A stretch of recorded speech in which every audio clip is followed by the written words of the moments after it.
네, 화면 좀 띄워주시겠어요?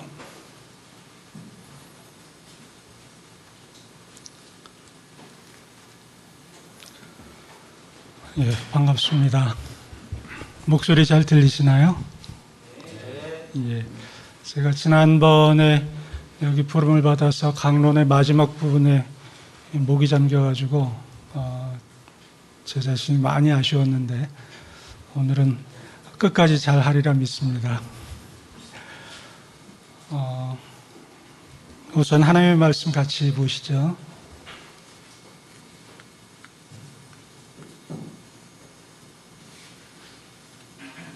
예, 우리 교독하도록 하겠습니다.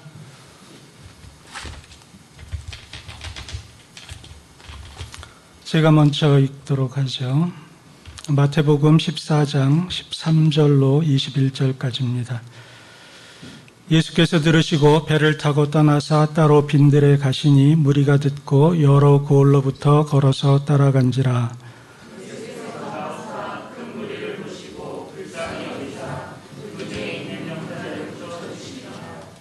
저녁이 되매 제자들이 나와 이르되 이곳은 빈들이요 때도 이미 저물었으니 무리를 보내어 마을에 들어가 먹을 것을 사 먹게 하소서.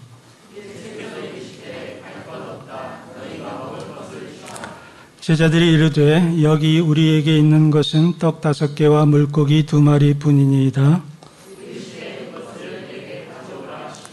무리를 명하여 잔디 위에 앉히시고 떡 5개와 물고기 2마리를 가지사 하늘을 우러러 축사하시고 떡을 떼어 제자들에게 주시매 제자들이 무리에게 주니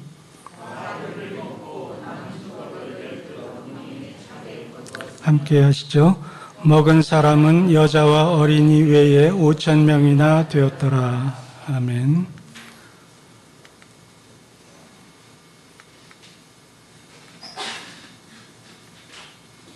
이렇게 가는 거군요. 제가 늘 강론 때마다 처음 말씀드리는 거지만 이 자리에 또 이렇게 불러주신 하나님께 감사하고요.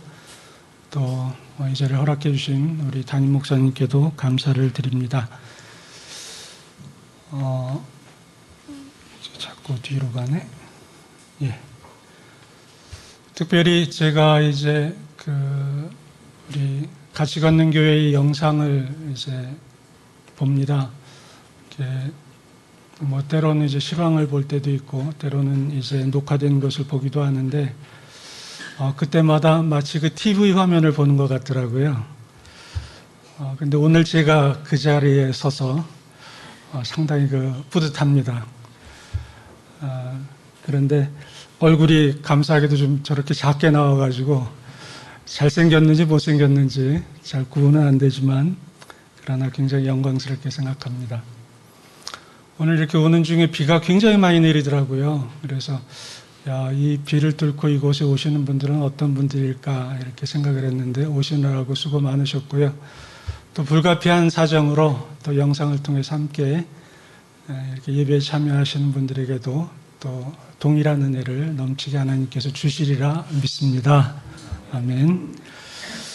오늘 우리는 16절 말씀 가운데 예수께서 이런 말씀을 하시죠. 갈 것 없다 너희가 먹을 것을 주라라는 말씀을 하시는데 후반부에 너희가 주라라는 부분이 있죠. 이것을 말씀의 제목으로 삼아서 함께 은혜를 나누고자 합니다.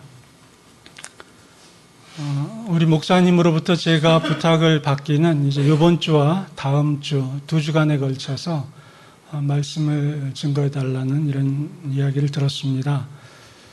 여러분 이미 들으셨겠지만 제가 요즘 조그마한 책 한 권을 쓰고 있는데 이제 코로나가 우리 한국교회와 또 우리 성도들에게 주는 영향, 또 그럴 때 어떻게 우리가 신앙해야 하고 교회는 어떻게 움직여야 하는가라는 것을 좀 고민해서 글을 쓰고 있습니다.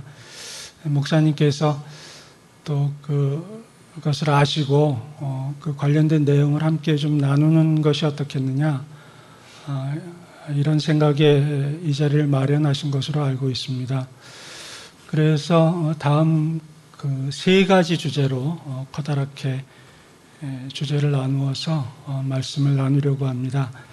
첫째는 이 시대를 한번 이제 우리가 살펴보고요. 두 번째는 이 코로나19가 교회 공동체를 향해서 어떤 이야기를 하는가에 대해서 좀 살펴보기로 원합니다.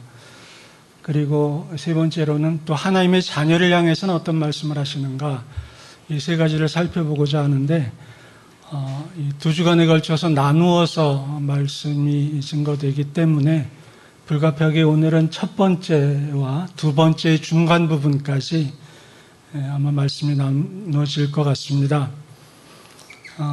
곧 그 말씀이 중간에 이렇게 종료가 되기 때문에 조금 좀 미진하다는 생각이 드실 수 있을 거예요. 하지만 이 전반부를 좀 이해하셔야 또 다음 주에 나누어지는 말씀을 이렇게 받아들이시기에 또 함께 이렇게 또 그 길로 가기에 용이하다는 생각이 들어서 오늘 이제 1번과 2번의 중간 부분까지 말씀을 나누고자 합니다. 자, 먼저 오늘 본문으로 들어가 보도록 하겠습니다. 오늘의 본문은 여러분 잘 아시는 오병이어라는 그 말씀이죠. 여러분 굉장히 많이 접하신 말씀일 거예요. 그런데 이 오병이어는 똑같은 사건을 마태, 마가, 누가, 요한, 복음 이 사복음서 모두에 다 기록하고 있습니다. 사실 이 사복음서에서 이 한 사건을 이렇게 다 기록하는 것이 그다지 많지 않습니다. 예수님의 탄생 기사도 사실은 요한복음에서는 다루지 않고 있지 않습니까? 하지만 이 오병이어 기사는 이렇게 사복음서에서 다 다루고 있는 것을 보면 이 사건이 예수님이 오심보다도 중요해서가 아니라 그만큼 또 이 가운데 이렇게 담겨져 있는 의미가 또 크기 때문에 복음서를 기록한 사람들이 상당히 중시한 말씀이다라는 것을 우리가 알 수 있습니다.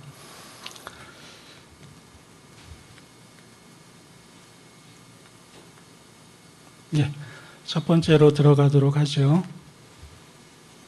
어디를 향해서 써야 이게 가장 잘 나오나? 이쪽인가 보네요. 자, 이제 15절을 우리 같은 목소리로 읽도록 하겠습니다. 시작. 저녁이 되매 제자들이 나와 이르되 이곳은 빈들이요 때도 이미 저물었으니 무리를 보내어 마을에 들어가 먹을 것을 사 먹게 하소서. 앞에 어떠한 일이 있었는지는 여러분 이제 잘 아실 것이라 생각이 되고요. 이 상황을 보면 저녁이라는 단어가 등장을 합니다. 그리고 빈들이라는 단어가 등장을 하죠. 이 저녁을 좀 구체화시키는 또 표현이 있는데 그것은 저물었다라는 표현입니다. 곧 해가 뉘엿뉘엿 저 가서 이제 저쪽 서쪽 하늘에 이미 이제 어두움이 내리기 시작한 이러한 시간이었을 것으로 우리는 생각을 합니다. 이 시간이 되면 당연히 이제 저녁 식사 시간이 된 거죠. 상당히 출출해지기 시작했을 거예요. 그곳에 있던 모든 사람들이 이제 배고픔을 느끼기 시작했을 것입니다. 그것은 제자들도 예외는 아니었겠죠. 그러니까 제자들이 나와서 이제 이곳은 빈들이기 때문에 무리를 보내요라는 말을 합니다. 이 무리라는 것은 그 당시 빈들에 모여있던 예수님의 말씀을 듣고 있었던 사람들이겠죠. 이 무리에 대해서 좀 자세하게 설명하고 있는 부분이 21절 말씀입니다. 먹은 사람은 여자와 어린 이외에 5,000명이나 되었다라고 기록되어 있습니다. 그렇다면 제 멋진 얼굴에 가려져서 그런데 저기 그 뒤편에 어떤 게 있냐면 남자가 5,000명이면 이게 이제 소위 말하는 고맙습니다. 성인 남자이기 때문에 아마 여자들도 그만큼 있었을 것이고 어린아이들도 있었을 것이기 때문에 약 10,000명에서 20,000명 정도의 그러한 사람들이 이제 빈들에 있었음을 우리가 알 수 있습니다. 예, 그런데 이제 제자들이 제안을 하죠. 이 제안이 3가지가 있음을 우리가 알 수 있는데요. 첫째, 마을에 들어가게 해달라, 이런 얘기입니다. 그런데 제자들이 마을에 들어가게 해달라라는 그 말 속에는 이게 해결이 되어야 되는 겁니다. 그 마을에 과연 음식점이 있겠는가라는 것입니다. 이곳은 빈들이잖아요. 그럼 이들이 들어갈 수 있는 마을은 곧 빈들 주위에 있는 마을들일 텐데, 빈들 주위에 있는 마을에서 어떤 대도시가 있기는 어려울 거예요. 아무래도 좀 조금조금한 이제 이러한 촌락들이 있을 텐데, 그런 마을에 들어가서 이 10,000명에서 20,000명이나 되는 사람들이 먹을 수 있는 음식점이 있겠는가라는 질문이 들게 되죠. 그 다음에 먹을 것을 이라는 표현이 있는데, 서로 그 음식점이 있다 하더라도 이 10,000명이나 20,000명이 먹을 수 있는 그런 그 식재료가 있겠으며, 과연 그런 걸 준비할 수 있겠는가라는 겁니다. 여러분 어떻게 생각하세요? 가능한가요? 제가 보기엔 좀 어려울 것 같아요. 또 하나, 사먹게 해달라는 표현이 있습니다. 사먹게라고 하려면 돈이 있어야 되잖아요. 그냥 공짜로 줄 리는 없으니까. 그런데 이 금액과 관련해서 요한복음에 이런 기록이 있습니다. 빌립이 이런 이야기를 하죠. 각 사람으로 조금씩 받게 할지라도 200데나리온의 떡이 부족할 것입니다 라고 얘기합니다. 이 데나리온의 크기를 여러분 아시지 않습니까? 당시에 하루의 그 품삯, 노동자들의 하루의 품삯이 1데나리온이었다라고 이야기하지 않습니까? 그래서 일당을 한 5만 원씩 잡아보자면 200데나리온이면 1,000만 원 정도 되죠. 그렇다면 약 10,000명에서 20,000명 정도의 사람들이 1,000만 원을 가지고 사 먹는다. 그럼 1인당 약 500원에서 1,000원 정도가 되지 않겠나, 이런 생각이 들고요. 그 500원에서 1,000원을 가지고 무엇을 사 먹을 수 있을까? 그래서 제가 제 딸에게 물어봤어요. 컵라면이 요즘 하나에 얼마씩이냐? 이렇게 물었더니 얼마라고 얘기를 하더라고요. 아주 싸게 사면 얼마고 비싸게 사면 얼마고 얘기하는데, 그 얘기를 듣고 보니까 컵라면 하나 사 먹을 그 정도의 어떤 금액. 그러니까 빌립이 정확하게 이야기했다라는 생각이 저는 들어요. 200데나리온의 그런 돈이 있어도 오늘날에 1,000만 원이란 돈이 있어도 부족할 것입니다. 이 말은 1,000만 원이란 돈도 없거니와 또 그 돈이 서로 있다 하더라도 안 될 것입니다 라는 이야기죠. 그러면 이런 질문이 생겨요. 과연 제자들이 예수님께 이 이야기를 했을 때 마을에 들어가서 먹을 것을 사 먹게 해달라는 그런 부탁을 했을 때 과연 이들은 음식점이 충분치 않다는 걸 몰랐을까? 또 그곳에서 식사 준비를 제대로 할 수 없다라는 것을 또 몰랐을까? 또 돈이 충분치 않다라는 것을 몰랐을까라는 질문이에요. 여러분 어떻게 생각하세요? 제가 보기엔 이들은 알았을 거예요. 이게 불가능하다라는 걸 알았을 겁니다. 불가능하다는 걸 알면서 제자들이 예수님께 이런 얘기를 했다. 이 이야기는 저는 이들이 횡설수설했다라고 생각이 듭니다. 전혀 실현 가능성이 없는 이야기를 예수님께 그렇게 이야기를 하는 것이 과연 제정신으로 한 얘기인가? 이건 또 여러 가지 해석이 있을 수 있겠습니다만 저는 결론적으로 어떤 단어를 떠올리냐면요. 속수무책이라는 겁니다. 저녁이 되어서 다들 이제 배고픔을 느끼게 되고 무언가를 먹어야 되는데 빈들이기 때문에 돌아갈 수도 없고 그렇다고 해서 음식점이나 혹은 돈이나 음식 재료도 없는 이곳에서 그들은 어떻게 해야 하는가? 아무런 방법이 없는 거죠. 그래서 속수무책이다 이런 생각을 하게 되었습니다. 제가 왜 속수무책이라는 단어를 떠올렸냐면 오늘날 코로나19 사태를 보니까 이게 속수무책의 그런 상황이구나라는 것을 인정하지 않을 수 없더라고요. 우선 우리는 코로나19가 한국교회와 우리 성도들에게 어떤 영향을 주고 어떻게 대응해야 하는가라는 걸 알기 위해서는 지금 벌어지고 있는 상황에 대해서 우리가 좀 더 이렇게 정리할 필요가 있습니다. 물론 여러분들이 매스컴을 통해서 이미 잘 알고 계시는 부분도 있겠지만 그래도 좀 구체화시킬 필요가 있어서 먼저 지금 어떤 일들이 벌어지고 있는가에 대해서 살펴보려고 합니다.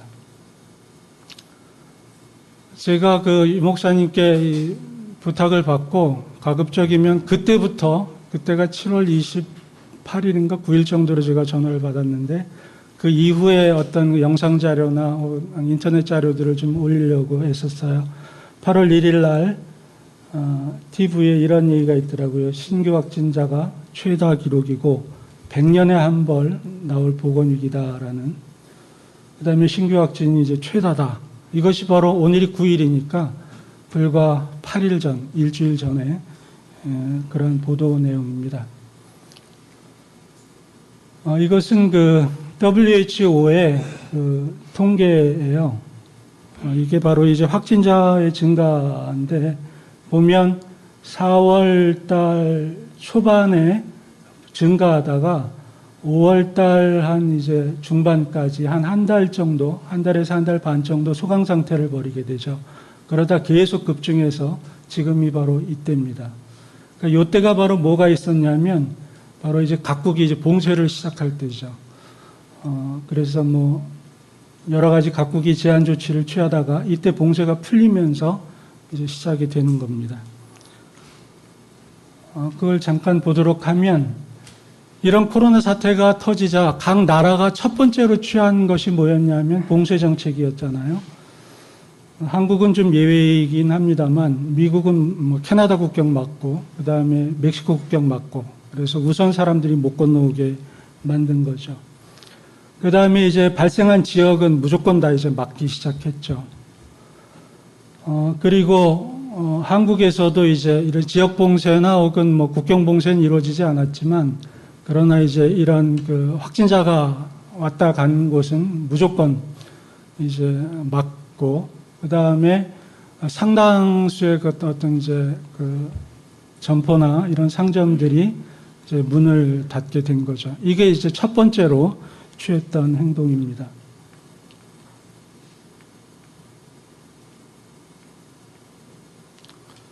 자, 이렇게 봉쇄를 하게 되면 곧바로 닥치는 게 뭐냐면 경제에 영향을 주는 겁니다. 경기가 급속도로 하락될 수밖에 없는 거죠. 이게 이제 OECD 국가의 어떤 경제 성장률인데 이게 전분기 대비입니다. 지금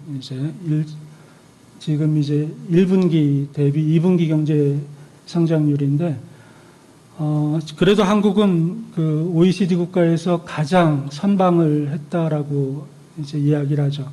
그래도 평균 9.6에 전 나라들이 특별히 강대국이라고 하는 이런 나라들도 속수무책으로 경기가 하락된 것 여러분 잘 아실 겁니다.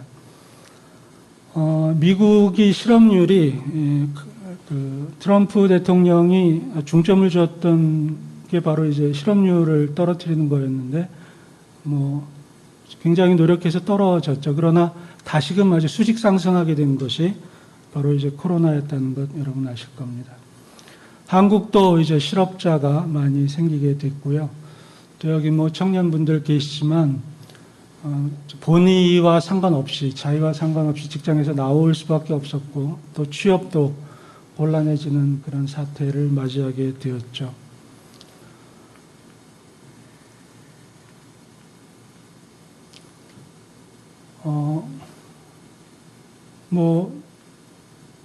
그러자 이제 나타난 것이 뭐였냐면 바로 이겁니다. 시위가 시작이 됐습니다. 그래서 이제 굶어 죽겠다. 코로나로 죽기 전에 굶어 죽겠다라는 것이 각국에서 일어났던 것이고, 여러분 미국에서도 물론 이제 인종차별이라는 것이 뭐 흑인이 이제 백인 경찰에 의해서 목숨을 잃은 것을 빌미로 해서 벌어졌지만 사실 그 이면에는 바로 이 이제 경제봉쇄로 인한 많은 실직 사태, 경기 하락 때문에 이루어진 거 여러분 잘 아실 겁니다. 그리고 GDP, 국내 총생산이라고 하죠. 미국의 경우에는 지금 73년 만에 최악이다라고 해서 마이너스 32%, 뭐 엄청난 그런 경기 하락을 겪게 되죠. 그러니까 전 세계가 코로나19라는 사태를 딱 맞으면서 첫 번째로 취한 게 봉쇄 정책이었는데 봉쇄 정책을 취하니까 곧바로 오게 된 게 경제 위기라는 거였습니다. 그러니까 봉쇄 정책이 이게 취할 수 있는 방법이라고 생각했지만 그것은 적절한 것이 되지 못했다라는 것이죠. 그러니까 그 다음에 이제 경기 하락을 맞게 되고 그러니까 어떤 일을 하게 되냐면 이제 경제를 이제 활성화시키기 위해서 봉쇄를 푸는 거죠. 그럴 수밖에 없지 않습니까? 따라서 이제 다시 경기는 조금 이제 돌아가기 시작했죠. 그러나 이것은 곧 2차 확산을 맞게 됩니다. 요건 이제 그 우리 스페인 독감이라는 것 여러분 잘 아시지 않습니까? 약 1억 명의 사람들이 목숨을 잃었다고 하는 약 100년 전에 일어난 그런 그 전염병 사건인데 이때도 사실 1차 파도가 오고 그 다음에 2차 파도가 왔는데 이 2차 파도가 1차 파도보다 높습니다. 그러니까 바로 이런 것들이 이제 어떤 봉쇄와 1차적인 어떤 그 방법을 썼지만 그것으로 해결이 안 되기 때문에 풀어야 하고 풀다 보니까 다시 올라가는 이런 사태를 맞게 되는 거죠. 요번에 코로나를 겪으면서 이제 이게 그 확진자 증가율이거든요. 매일 어떻게 변하는가라는 증가율인데 유형이 한 5가지 정도로 구분이 됩니다. 첫째는 지속적으로 증가하는 유형이에요. 발생한 다음에. 그래서 인도, 멕시코, 브라질이 특징적인 나라들입니다. 쭉 지속적으로 증가하죠. 그 다음이 이제 정점에 오른 다음에 감소하고 있는 그런 나라들이죠. 그 다음에 세 번째는 이제 안정이 된 나라들입니다. 그래서 올라갔다가 내려오고 이런 거죠. 우리 한국도 올라갔다가 내려와서 지금 뭐 막 이제 이렇게 잔파도가 이루어지고 있는데 보시면 이게 그 급격하게 올라갔다 완만하게 떨어집니다. 그러니까 이게 뭐 이렇게 대칭되는 게 아니라는 거죠. 곧 여기에서 수직 상승하는 게 가령 예를 들어서 뭐 3개월이 걸렸다 그러면 요거 떨어지는 건 3개월 이상이 걸린다는 그런 사인입니다. 또 다른 것은 네 번째로 이제 안정된 다음에 2차 유행이 벌어지는 건데요. 여러분 뭐 최근에 매스컴 통해서 일본에서 확진자가 급격하게 발생한다는 거 알고 계실 겁니다. 쫙 지금 이거보다 더 오늘은 더 높아졌을 겁니다. 아마 이게 바로 2차 파도가 온 것이고요. 그 다음에 아까 같은 경우는 그래도 상당히 감소를 했었는데 이런 나라들은 감소 폭이 상당히 적은 거죠. 이 정도 감소됐다가 다시 폭발하는 이것이 바로 이제 지금의 어떤 코로나의 유형들입니다. 특별히 우리는 이제 미국의 이런 사례를 좀 볼 필요가 있어요. 왜냐하면 이 미국의 이런 그 코로나 확진자의 증감하는 그 어떤 그림과 이 세 개의 그림이 이제 같이 비슷하게 가고 있다는 겁니다. 그 원인 중에 하나는 미국의 확진자가 워낙 많아서 그렇기도 하지만 지금 전 세계의 유형이 이렇게 가고 있다라는 거죠. 아까 제가 그 말씀 드리지 않았습니까? 코로나의 유형이 최정점으로 오른다. 이게 최정점이라 하더라도 뒤에서 떨어지는 거는 이게 대칭해서 떨어지지 않는다라는 거죠. 오른쪽이 더 이렇게 길게 떨어지는, 완만하게 떨어지는 이런 그 그래프를 보이고 있다라는 것입니다. 그러니까 뭐 최대 양보를 해서 대칭이 된다라고만 가정해도 여기에서 여기까지 6개월 걸렸거든요. 곧 여기에서 여기까지 6개월 걸린다는 얘기입니다. 그러니까 우리가 지금 한국에서 코로나가 발생한 게 1월 20일 날 발생했는데 지금 6개월하고 좀 지났잖아요. 그러니까 지금이 최정점이라고 생각할 때 다시 6개월을 더 있어야만 이게 이제 줄어든다는 이야기라는 겁니다. 그래서 뭐 8월 1일 날 이제 이런 보도가 있죠. 전 세계에서 제유형이 조짐하고 있다. 이런 이야기를 했고요. 그 다음에 제가 뉴스를 보니까 선릉역점, 그 다음에 뭡니까? 양재 족발 보쌈. 바로 이 근방이더라고요, 보니까. 그러니까 제가 이걸 드리는 말씀은 여러분께 겁을 드리고자 하는 것이 아니라 우리 주변에서 이런 일들이 너무 자연스럽게 벌어지고 있다라는 사실입니다. 최근에 뭐 캠핑장에서까지 감염되었다는 그런 사례들도 있고요. 속수무책의 세대입니다. 사실 지금까지는 어떻게 해야 할 바를 알지 못하는 것이 바로 지금까지의 시대 상황이라는 것입니다. 여기까지 동의하시나요? 예, 좋습니다. 자, 이제 우리가 살펴볼 것은 코로나는 왜 일어났을까라는 데 대한 질문과 답입니다. 이 질문은 이 두 가지 관점으로 볼 수 있어요. 첫째는 일반적인 관점입니다. 일반적인 관점으로는 뭐 가장 많이 이야기되는 것이 환경 파괴다라는 것이죠. 생태계가 훼손돼서 이런 일이 벌어졌다라는 것이고요. 두 번째는 이제 기후가 변화했기 때문이다라는 일반적인 관점이라는 거 여러분 잘 아실 거예요. 그러나 우리는 이제 신앙적인 관점으로 볼 필요가 있습니다. 여러 가지 뭐 이야기들이 있어요. 사실 이것도 하나하나 우리가 살펴보아야 하는데 이번에 여러분과 나누고자 하는 주제는 좀 다른 것이기 때문에 이건 그냥 간단하게 넘어가겠습니다. 범죄 때문에 일어난 것이다라는 것, 이 성경적인 다 근거가 있죠. 또 악령이 공격해서 그렇다라는 것, 또 하나는 이제 하나님께 영광을 돌리기 위해서 이런 일이 벌어졌다라는 이런 견해들이 있습니다. 그러나 이제 제가 여러분들과 함께 나누고자 하는 것은 바로 이것입니다. 이 말씀은 우리 같이 한번 읽어볼 필요가 있는 것 같아요. 같이 읽도록 할까요? 시작. 참새 2마리가 한 아사리온에 팔리지 않느냐? 그러나 너희 아버지께서 허락하지 아니하시면 그 하나도 땅에 떨어지지 아니하리라. 그렇습니다. 여기에서 우리는 허락이라는 단어에 집중할 필요가 있습니다. 참새가 떨어지는 것도 하나님의 허락이 있어야 한다라는 것이죠. 이 허락이라는 단어가 의미하는 것은 하나님의 목적이 있다라는 것입니다. 그러니까 참새가 떨어지는 데에도 하나님의 목적하심이 존재한다라는 것이죠. 곧 코로나19 사태가 벌어진 것은 뭐 환경 파괴일 수도 있고 혹은 뭐 범죄 때문일 수도 있고 여러 가지 이유가 있을 수 있습니다. 그것을 부인하는 것이 아니에요. 다 그런 이유도 있겠지만 우리가 놓치지 말아야 할 것 중에 하나는 바로 하나님의 목적하심이 있다는 것입니다. 곧 우리가 코로나19 사태를 보면서 이 하나님의 목적하심에 대해서 집중할 필요가 있다는 거죠. 그럼 이런 질문이 생기죠. 도대체 무엇을 목적으로 하시는 것인가 라는 질문입니다.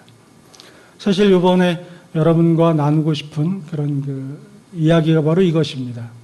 하나님의 목적은 도대체 무엇인가 라는 것이죠. 자, 이제 코로나19는 언제 끝날까요? 일반적인 관점으로 보면 백신이 개발되면 끝납니다. 근데 이 백신은 그냥 백신이 아니라 효과적인 백신이 개발이 되어야만 합니다. 그 이유에 대해서는 조금 이따 설명드리겠고요. 신앙적인 관점으로 보자면 아까 하나님의 목적을 말씀드렸잖아요. 하나님의 목적이 성취되어야만 끝난다라는 것이죠. 왜? 그것이 하나님의 목적 때문에 발생했다라면 그게 성취되어야 끝나는 거 아니겠습니까? 자, 이제 일반적인 관점부터 살펴보도록 하겠습니다. 왜 효과적인 백신이 개발되어야 이 코로나19가 끝나냐면요. 이 집단 면역, 다른 말로 군집 면역이라는 것이 그런 상태가 되어야 되기 때문입니다. 이 집단 면역이라는 것은 어떤 거냐면 전체 인구 집단의 약 60에서 70% 이상이 특정 감염병에 대해서 면역력을 보유한 상태가 되어야만 이 전염병이 멈춘다라는 것이죠. 왜 그러냐면 바로 이런 이유 때문입니다. 여기에 좀 파란색 계열이 이제 면역력을 가진 사람이고 이 회색 계열은 면역력이 없는 사람입니다. 이분은 이제 감염된 사람이죠. 감염된 사람이 이렇게 면역력이 없는 사람들이 주위에 있을 때, 곧 면역력이 있는 사람들이 많지 않을 때는 이 사람들이 그 가운데 들어가서 이제 주위에 감염을 시키게 되고 주위 사람들이 전체적으로 감염된다는 그런 이야기입니다.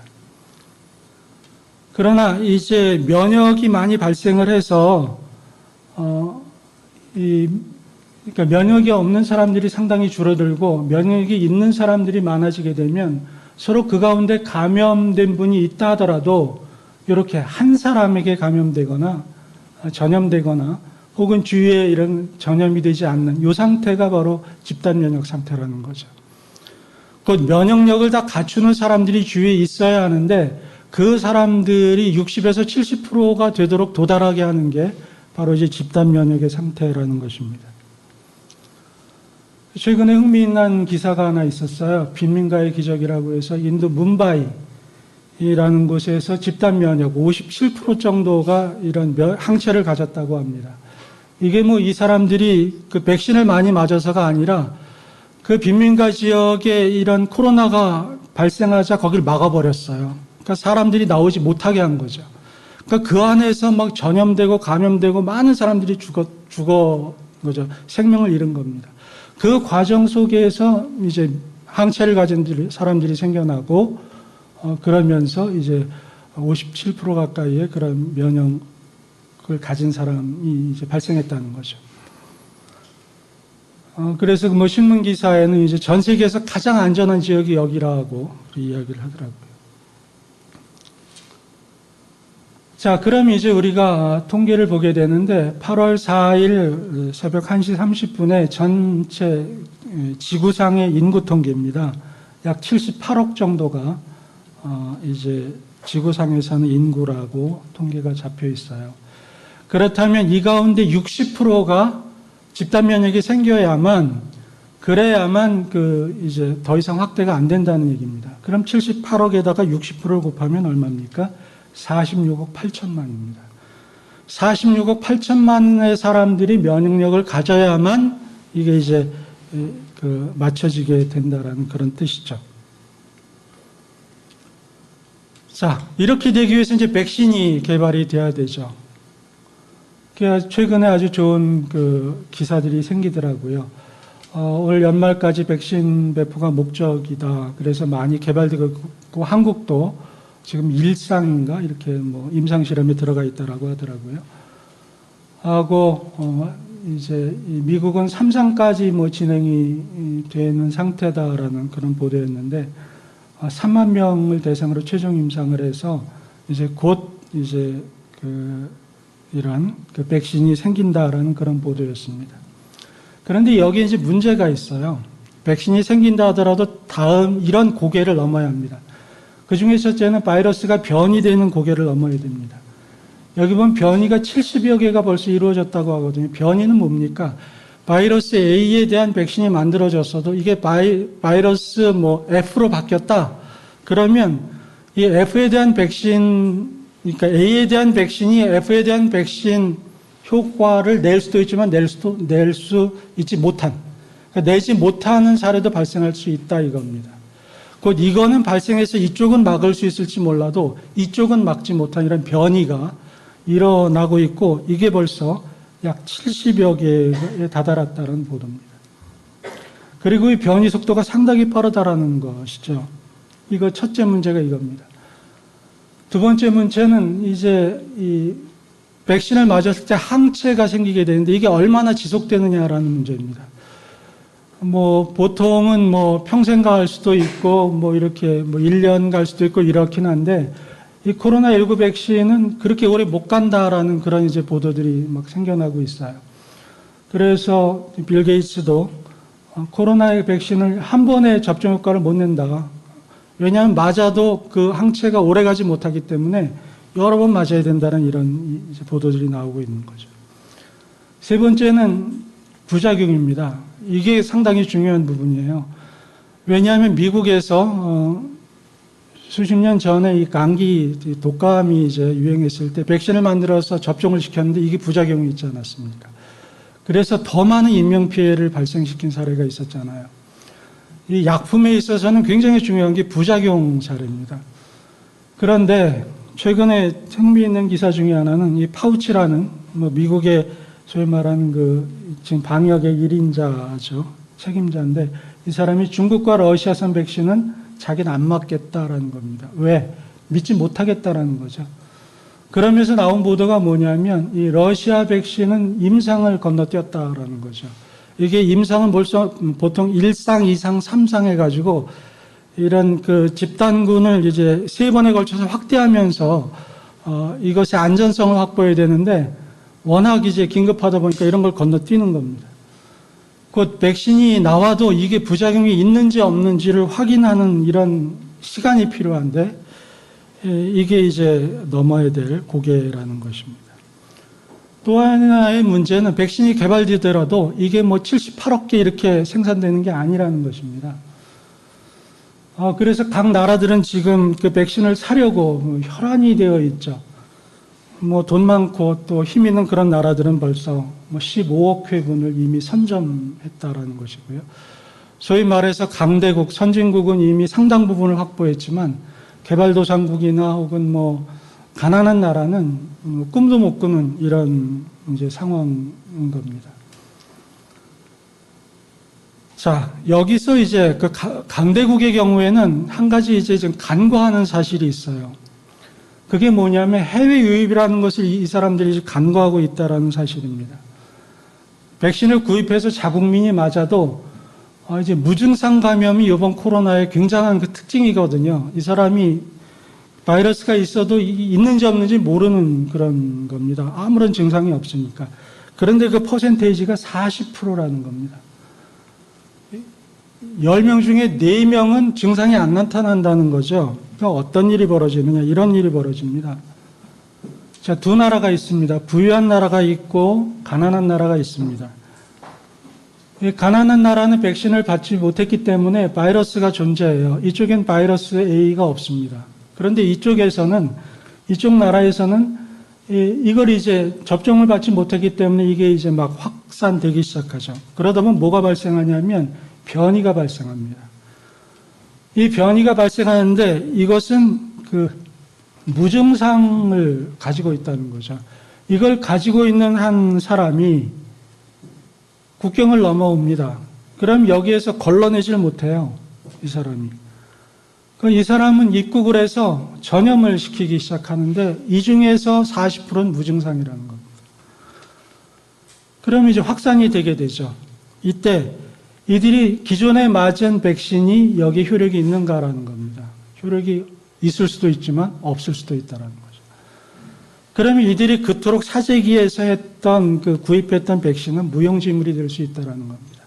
곧 전 세계가 동시에 혹은 뭐 동시는 아니더라도 보조를 맞추어서 이 바이러스를 없애려고 노력하지 않는 한 이건 계속해서 확대될 수밖에 없다라는 사실이죠. 언제까지? 60%에 다다를 때까지.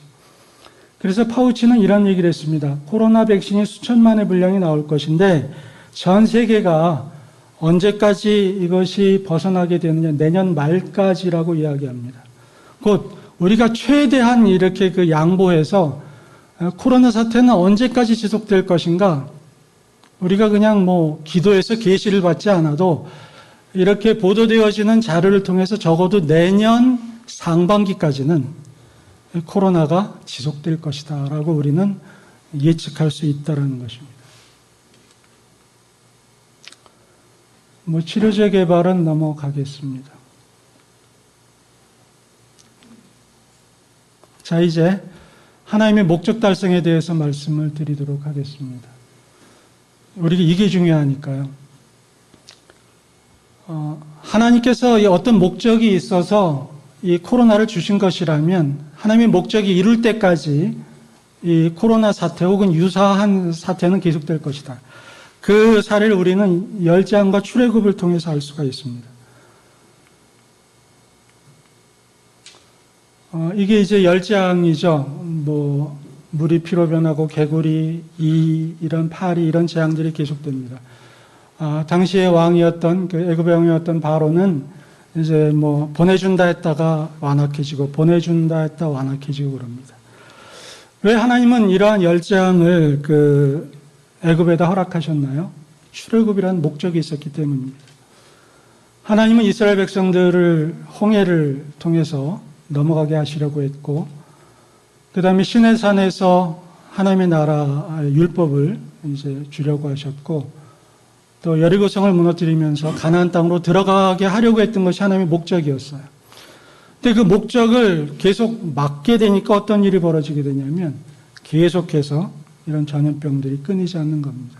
여기 그 6번째 악성종기라는 것이 있는데 이게 바로 소위 말하는 전염병이라고 보통 알려져 있습니다. 곧 하나님의 목적이 이룰 때까지, 하나님이 목적하심이 이룰 때까지 코로나 사태는 계속될 수밖에 없다는 것이 신앙적인 관점이라는 거죠. 이거는 이제 사망자 통계예요. 이걸 말씀드리는 것은 이게 8월 2일 날 이제 1,800만 명이 감염이 되었고 약 70만 명이 이제 사망했다라는 통계인데요. 이 추세를 이제 미니멈으로 증가 속도가 멈추고 사망률도 지금은 3.8%지만 2.0%로 줄어든다라고 가정했다 하더라도 올해 말 내년 1월 1일 날 전 세계 약 5,600만 명, 지금이 1,800만 명이면 지금이 약 3배 가까이 되는 사람들이 감염되고 적어도 100만 명 이상의 사람들이 사망하게 되는 이런 단순 통계를 우리가 볼 수가 있습니다. 곧 연말에 적절한 백신이 나온다 하더라도 생산해야 되고요. 배분해야 되고 접종해야 하고 이것이 효과를 발휘하기까지는 시간이 필요합니다. 곧 우리는 이제 앞으로 이야기를 전개할 때 이것이 내년 상반기까지 지속되어질 때 한국교회는 어떻게 변화될 것이며 또 우리 성도는 어떻게 신앙해야 할 것인가를 우리가 생각해 볼 필요가 있다는 거죠. 지금 이러한 시위가 많이 벌어지고 있어요. 코로나는 가짜다라고 하면서 계속하고 벌어지고 있는데 지금 통계를 보면 코로나19를 그냥 방치하게 되면 약 2%의 사망률을 가지고 있다라고 볼 경우에 9,200만 명이 사망하게 됩니다. 상당히 위험한 이 주장들인 거죠. 지금의 통계를 보면. 자, 한국은 지금 그래도 1천만 명분을 확보했대요. 그래도 감사한 일이죠. 그런데 통계와 비추어서 우리 한번 보도록 하죠. 한국의 인구가 지금 5,100만 정도 되는데요, 남한이. 이것의 60%는 약 3천만 명 정도 됩니다. 집단 면역이 이루어지려면. 그러면 여기서 1,000만 명이 맞았다고 하면 2천만 명은 못 맞는다는 얘기거든요. 이 2천만 명은 여전히 감염에 노출되어 있다는 이야기입니다.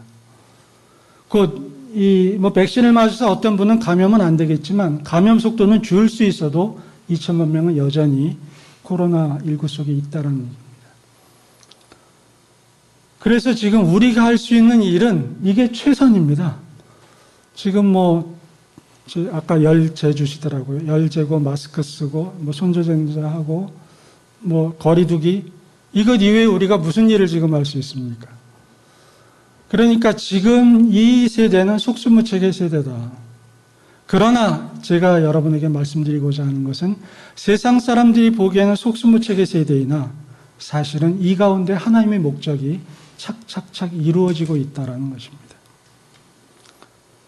자, 이제 두 번째 교회 공동체를 향해서 하나님께서 어떤 목적이 있는가를 이제 살펴보도록 하겠습니다. 16절 같이 한번 읽도록 하죠. 시작. 예수께서 이르시되 갈 것 없다. 너희가 먹을 것을 주라. 제자들이 예수님께 와서 마을에 들어가서 이들이 먹을 것을 사 먹게 해달라라는 요청을 할 때 예수님께서 참 이상한 말씀을 하세요. 그 말씀이 바로 16절입니다. 갈 것 없다라고 이야기를 하세요. 갈 것 없다. 그럼 예수님은 이 사람들이 10,000명에서 20,000명 되는 사람들이 배고픈 걸 몰라서 이런 말씀을 하셨을까? 아니라는 거죠.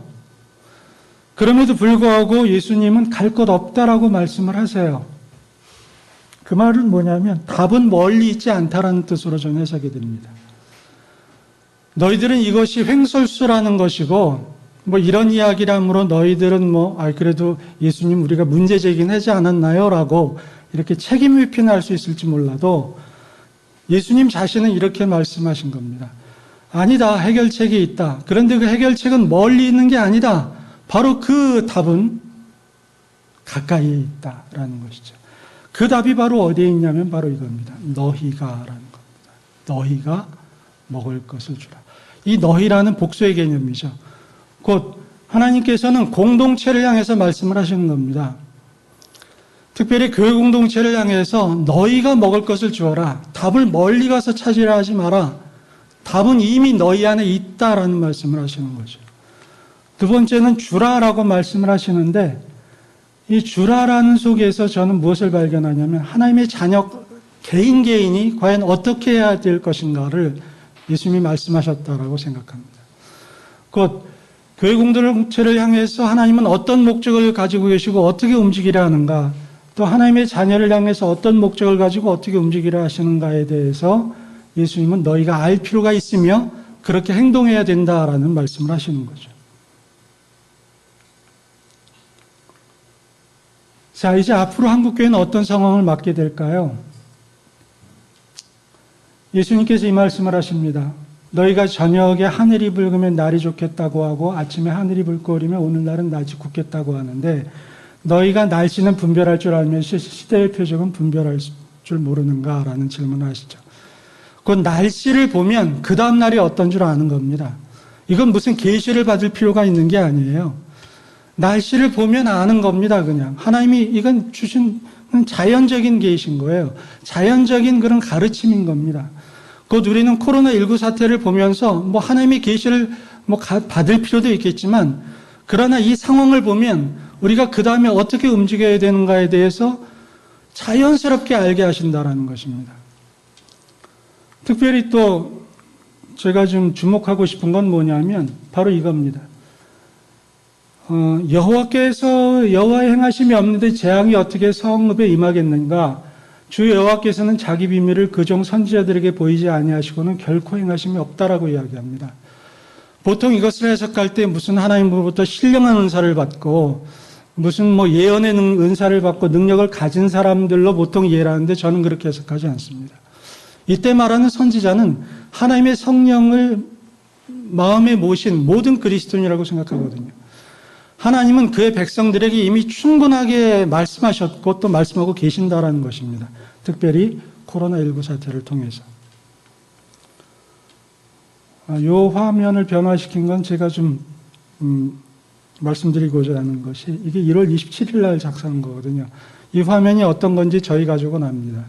제가 중국에 좀 관심이 있어서 계속 그 중국 관련 이런 그 보도들을 접해요. 근데 12월 31일 날 이후 1월에 딱 접어들면서 중국에서부터 이상한 그런 이제 보도들이 나오더라고요. 그게 바로 괴질 발생에 대한 보도였습니다. 그런데 한국에서 1월 20일 날 첫 환자가 발생을 했어요. 그때 제가 이제 이거 위험하다라고 생각하고 이 자료를 만들어서 저희 가족 기도회 때 제가 PPT로 저희 가족들에게 이런 브리핑을 했습니다. 앞으로 이런 일이 벌어질 거다. 벌어지는데 그러기 위해서 우리가 먼저 준비해야 할 게 있다. 그 중에 하나가 마스크다. 왜냐하면 그때 제가 항암 치료를 받고 겨울이라 마스크가 상당히 필요한 상태였기 때문에 한두 장 사지 말고 조금 많이 사라. 그랬더니 한 20장 샀더라고요. 그런데 그렇게 한 20여 장 사놓은 바로 이후에 어떤 일이 벌어졌냐면 마스크 줄서기가 발생을 했습니다. 여러분이 그 줄에 서셨는지 모르겠는데 저희 가정은 그때 서지 않았습니다. 왜? 20개가 있었기 때문에. 이게 제가 신령한 능력을 받아서가 아니라 중국에서 벌어진 이런 사태나 이 벌어지는 그 길을 보니까 그게 딱 보이는 거거든요. 그래서 마스크를 준비한 것이고 나중에 오부제되고 언제 돼서 이제 여분을 또 구입해서 사용을 했습니다만 줄서기로 이렇게 어려움을 겪지는 않았어요. 제가 왜 여러분에게 이런 말씀을 드리냐면요. 여러분이 지금 벌어지는 일들이 앞으로 어떻게 전개될까를 알게 되면 그러면 어떻게 준비해야 될까를 아는 겁니다. 그러면 그때 닥쳐가지고 줄 설 필요 없는 거예요. 그때 되면 미리 준비한 사람은 그 다음을 준비할 수 있는 것이지 그때 어려움을 가지고 힘들어하지 않습니다. 오히려 저희는 그때 구매한 한 20여 개의 마스크를 가지고 주위 분들에게 아마 나눠준 것으로 알고 있어요. 곧 하나님께서 목적하신 바를 여러분들이 아실 필요가 있다. 이걸 제가 계속해서 말씀을 드립니다. 코로나19가 벌어지면서 여러분 이 단어 너무 많이 들어보셨을 거예요. 이게 이제 앞으로 우리들에게 벌어질 일들과 밀접한 관계가 있습니다. 첫 번째로 한국교회가 당한 일이 출석교회 내 감소죠. 이건 이제 지속될 겁니다. 언제까지? 이 코로나가 멈출 때까지. 이거는 그 서울시에서 낸 통계예요. 여러분이 좀 보실 필요가 있는데, 급증하고 나서 온라인 예배를 딱 전환하니까 사랑의 교회는 62%가 감소합니다. 연세중앙교회나 사랑제일교회, 이게 이제 그 좀 정치적인 분이 목회하시는 곳이죠. 여긴 현장 예배를 계속했습니다. 여긴 조금 우리가 좀 이단시하는 그런 교회죠. 자, 제가 드리고자 하는 말씀은 뭐냐면, 현장 예배를 재개했을 때 현장 예배를 지속한 교회와 요 사랑의 교회가 출석률 하락이 같았다는 얘기입니다. 여기는 좀 상승했어요. 왜? 정치적 이유 때문에. 그런데 5월 31일 날 한국교회는 그 이제 예배 회복의 날로 정해서 다 회복됐다라고 선포했거든요. 그럼에도 불구하고 이 사랑의 교회 소망교회는 15%가 감소했습니다. 그리고 3일교회는 38%가 감소했어요.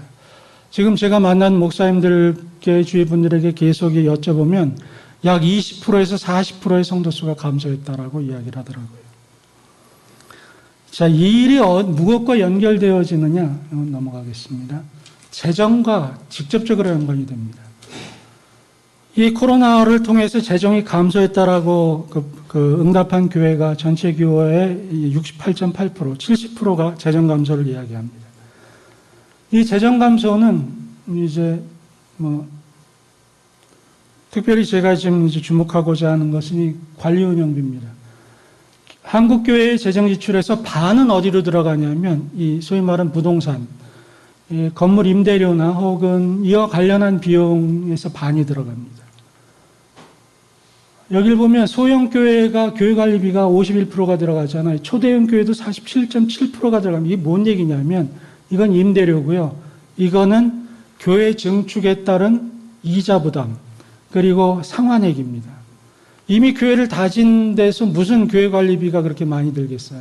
그럼에도 불구하고 50% 가까이 육박하는 것은 상당수의 교회가 지금 임대료가 아니라 이런 대출 이자나 이런 것으로 이제 어려움을 겪고 있다는 이런 통계 수치입니다. 한국에서 1월 21일 날 발생했다고 그랬죠. 3월 18일 날 나온 보도가 뭐냐면 지금 소규모 교회들에게 임대료를 지원해 줘야 된다는 보도입니다. 그래서 우리 합동 측에서는 4월 13일 날 임대료를 지원했대요.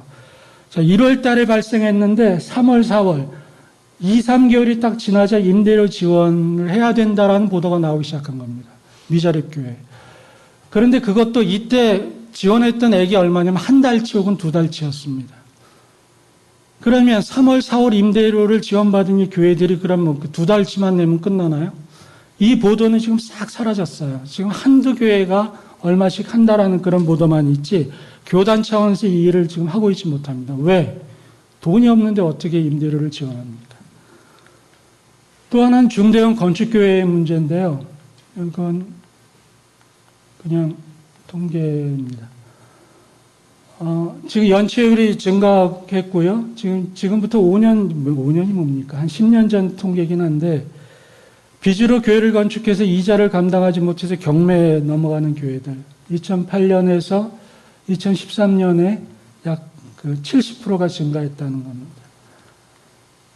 지금 경매 건물이 종교단체 중에 80%가 교회 건물이고 대출액이 지금 4조 7천억 원, 2013년 기준입니다. 그때 홀드됐다 하더라도 지금 4조 7천억 원의 그런 대출액을 교회가 안고 있는 거예요. 부담이자가 매년 얼마냐? 3천에서 5천억 원입니다. 이게 이자입니다. 이자. 원금이 아니고. 이걸 매달 얼마씩 갚아야 되냐면 200에서 400억 원을 갚아야 합니다. 교회가. 지금 한국교회는 이런 재정적인 위기 속에 봉착돼 있다라는 얘기입니다. 여러분, 전 세계에서 가장 아름답게 지어졌던 교회가 로버트 슐러 목사님이 개척한 수정교회입니다. 1977년에 건립됐죠. 약 34년이 지난 다음에 어떤 일이 벌어졌느냐? 파산했어요. 이 건물에 대한 이 관리비나 이 어떤 이자 부담을 감당하지 못한 겁니다. 그래서 지금 다른 이게 천주교 건물로 팔렸어요. 이게 참 안타까우면서도 참 기도해야 될 제목인데 우리 사랑의 교회 얼마나 멋있게 졌습니까? 이 건물 지은 게 건축비가 3천억 원입니다. 그런데 이게 그 도로를 점유했다고 그래가지고 추가 공사비 330억이 들었어요. 여러분, 이 돈이 지금 현금을 가지고 다 줬다고 생각하시나요? 저는 물론 이 재정을 정확히 모르기 때문에 얼마가 부채인지는 모릅니다. 그러나 분명히 저하는 부채가 있을 겁니다. 곧 이 사랑의 교회도 거기에 대한 이자를 감당해 나가기 시작해야 된다는 거죠. 어떤 일이 벌어집니까? 지금 성도들이 이렇게 출석하고 있습니다. 성도 수가 줄게 되면 헌금이 줄게 돼 있어요. 이건 당연한 법칙입니다. 물론 우리 같이 가는 교회는 그렇지 않은 것으로 제가 알 수 있습니다만, 이 출석과 함께 제가 오늘 시간 때문에 이 전체 통계는 드리지 않았습니다만, 한국 그 헌금의 약 60%에서 70%가 11조입니다. 경기가 하락됐죠? 하락되면 소득이 줍니다. 소득이 줄면 11조가 줄게 돼 있어요. 비단 출석을 안 한다 하더라도 11조가 줄게 돼 있는 겁니다. 헌금이 주는 겁니다. 자, 이런 일이 벌어지게 될 때 여러분 결론이 어떤 거라고 생각하십니까? 이것이 2021년 상반기까지 지속된다면 전체 교회의 최소 10%에서 20%는 재정 감당 임계점에 다다르게 됩니다. 더 이상 재정을 감당할 수 없게 되는 사태가 벌어지게 된다는 거죠. 이거는 그냥 통계상으로 우리가 확인할 수 있는 겁니다. 뭐 그 교회가 잘했고 잘못했고의 문제가 아닙니다. 한국교회의 구조가 이렇다는 거예요. 그런데 이 상황이 발생한다는 겁니다. 그리고 중요한 것은 신앙난민이 발생한다는 것이죠. 가난한 교인들이 발생을 합니다.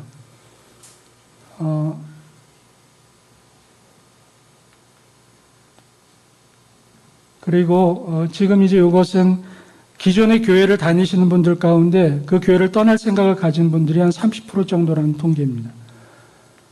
가난한 교인들이 약 100만에서 150만으로 추산하고 있어요. 기독교 사칭 이단이 약 100에서 150만 정도 된다고 봅니다. 2015년 통계청의 한국 기독교인 수가 약 960만 명, 곧 한 1000만 명이라고 보게 되면 가난한 교인과 사칭 이단을 빼보면 약 700에서 800만 명이 교회 출석 그리스도인이라고 볼 수 있어요. 자, 한 이 중에서 20% 정도가 교회 재정난으로 문을 닫는다고 해보죠. 어떤 일이 벌어질까요? 이 성도들은 다른 교회를 찾아야 합니다. 곧 가난한 교인들과 그리고 이렇게 교회가 문을 닫음으로 해서 갈 곳 없는 성도들이 약 200에서 300만 정도가 생겨나게 될 현실이 우리 앞에 있다는 겁니다. 자, 그런데 이렇게 그럼 이 교회 문 닫으면 다른 교회 가지? 그렇지 못합니다. 지금 상황은. 새로운 교회를 잡고 정착하기 쉽지 않아요, 여러분. 여러분이 가령 어떤 교회에 새롭게 간다고 해보죠. 그럼 첫 번째로 받는 의심이 뭐냐면 저 사람 신천지 아니야 이겁니다. 누가 소개해주고 보증해줘서 가지 않는 이상 그 사람이 인정받기까지 시간이 걸리게 되어 있어요. 정착하기 쉽지 않습니다. 그리고 신앙 난민들이 대거 발생함으로써 그러한 교회에 가게 될 때 그 교회는 금방 포화 상태에 이르게 됩니다. 곧 적어도 100만 명의 이상의 사람들은 교회를 찾지 못해서 방황하게 되는 사태가 바로 우리 눈앞에 있다는 것입니다. 게다가 예배 모임은 이제 불안정하게 되죠. 풍토병이 될 수 있다라고 이야기하고 또 확진자가 생기게 되면 곧바로 사용이 불가능하게 됩니다. 최근에 고양시에서 집단감염 교회에서 생겼다고 그랬죠. 곧바로 이루어지는 것이 바로 시설 폐쇄입니다. 거기에 못 들어가잖아요. 그러면 그 성도들은 어디 가서 예배드리겠습니까? 이게 바로 우리가 가지고 있는 그런 현실인데 제가 다시 말씀드립니다만 세상 사람들이 보기에는 속수무책이나 이곳은 하나님의 일하심이 있다는 겁니다. 목적하심이 있다는 이것을 잊으시면 안 됩니다. 그러면 도대체 하나님은 어떻게 일하시는가에 대해서 살펴보아야 합니다. 한국교회 아킬레스건이 있어요. 한국교회의 약점이라고 볼 수 있는데 저는 그것이 라오디게아 교회에서 찾을 수 있는 거라고 봅니다. 특별히 차지도 아니하고 뜨겁지도 아니한 신앙, 부자라고 생각하는 신앙, 또 자기의 상태를 알지 못하는 신앙인데 저는 이것을 이렇게 정리해봤습니다. 적당하게 믿는 신앙이죠. 현실과 타협합니다. 우리 교회는 어쩔 수 없어라는 그런 내 신앙 뭐 이 정도면 됐지라는 이런 신앙. 물질주의. 나는 부자야. 한국교회가 얼마나 지금 부자를 구가하는 교회들이 많습니까? 만몬신앙을 가지고 있어요. 우리 교회는 이렇게 삐까번쩍하게 세웠어라는 그런 신앙. 또 성공주의 신앙. 성도 수를 가지고 교회의 어떤 그 부흥과 부흥하지 못함을 평가하는 이런 신앙들이 다 눈먼 신앙들이라는 것입니다. 이곳에 하나님께서 강제적으로 일하신다는 겁니다. 코로나19를 볼 때 하나님께서 이런 한국교회를 또 이런데 자기도 모르게 젖어 있는 한국교회, 저를 포함한 모든 목회자들과 성도들을 강제로 하나님께서 몰아넣으셨다라는 것입니다.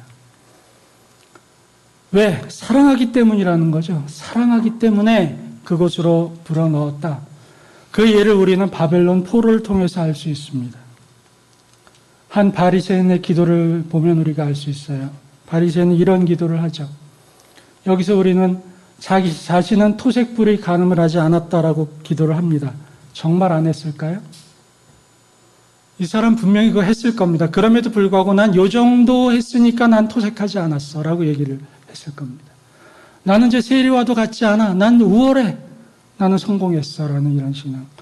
난 소득의 11조를 드려. 나는 물질의 부분에서 우위에 있어. 이러한 신앙들. 하나님께서 결코 기뻐하지 않은 신앙을 유대인들이 당시에 가지고 있었고 이것이 바벨론 포로기의 유대인들에게도 있었으리라 생각을 합니다. 그래서 하나님께서는 이렇게 말씀하세요. 여호와께서 말씀을 하시는데 이 모든 땅이 폐허가 되어 놀랄 일이 될 것이며 이 민족들은 70년 동안 바벨론의 왕을 섬길 것이다 라고 딱 못 박아버리십니다. 그래서 예레미야서를 보면 그게 아니다라고 많은 거짓 선지자들이 이야기를 해요. 결코 멸망당하지 않을 것이라고 이야기합니다. 그러나 이것은 하나님이 결정하신 것이다 라고 다시 말씀하시고 너희들이 살겠다고 애굽 땅으로 들어간다. 그러면 잘못될 것이다. 오직 그 바벨론 왕의 손에서 건질 것은 바로 여호와 한 분이시다라고 이야기를 하십니다. 하나님께서 결정하셨다는 거죠. 여러분 이거 잊지 마십시오. 코로나19는 하나님의 결정사항입니다. 누구를 사랑하기 때문에 한국교회와 저와 여러분을 사랑하시기 때문에 하나님이 결정하신 겁니다. 하나님의 허락을 인정하는 사람이라면 우린 이것을 인정하지 않을 수 없습니다. 하나님은 결정하셨습니다.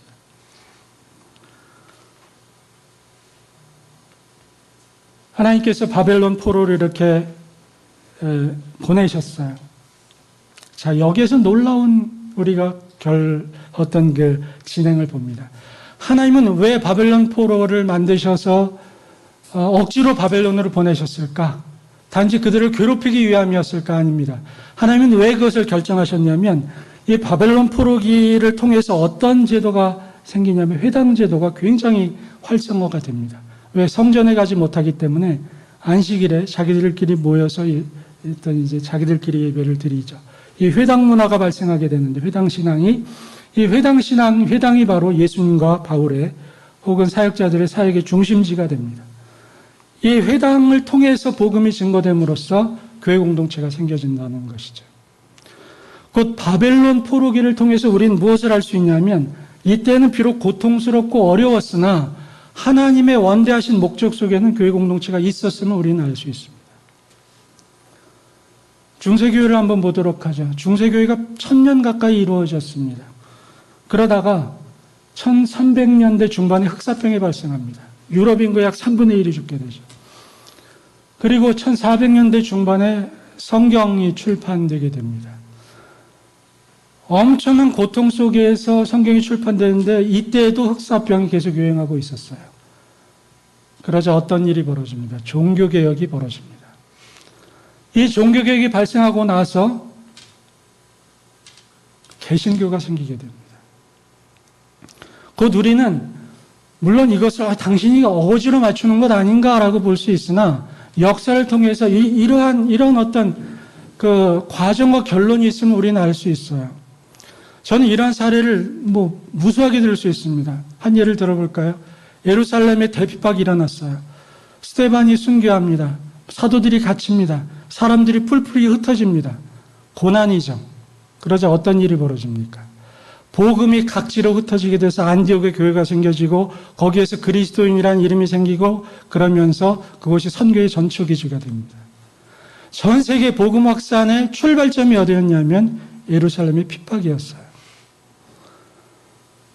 곧 이 바벨론의 포로도 그렇고 이 중세교회의 사례를 보아서도 그렇고 하나님께서 어떠한 고난을 주실 때 그 안에 하나님의 목적이 있음을 분명히 말씀하신다라는 거죠.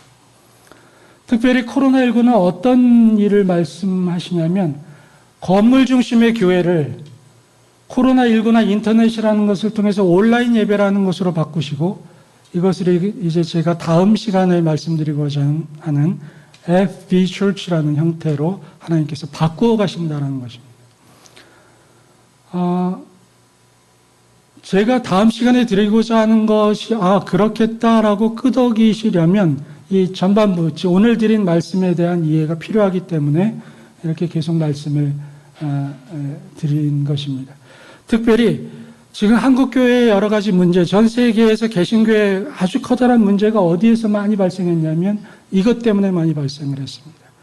신앙 자체가 건물 중심으로 만들어져 있었기 때문에 교회의 본질은 여기에 있는데 교회 건물이 신앙의 어떤 그 알파와 오메가로 만들어져 이런 신앙으로 바뀌어서 이걸 유지하기 위해서 본질을 놓쳐버리는 이러한 그 현상들이 한국교회와 또 전 세계 교회에 이런 일들이 벌어지게 되었고 한국 성도들도 자기도 모르게 그렇게 이제 거기에 휩싸여 버리게 됐다라는 것이죠. 이것은 이제 다음 시간에 살펴보도록 하겠습니다. 그럼 도대체 FB Church라는 게 뭐냐? 이건 이제 다음 시간에 오시거나 혹은 영상을 보셔야 되겠죠.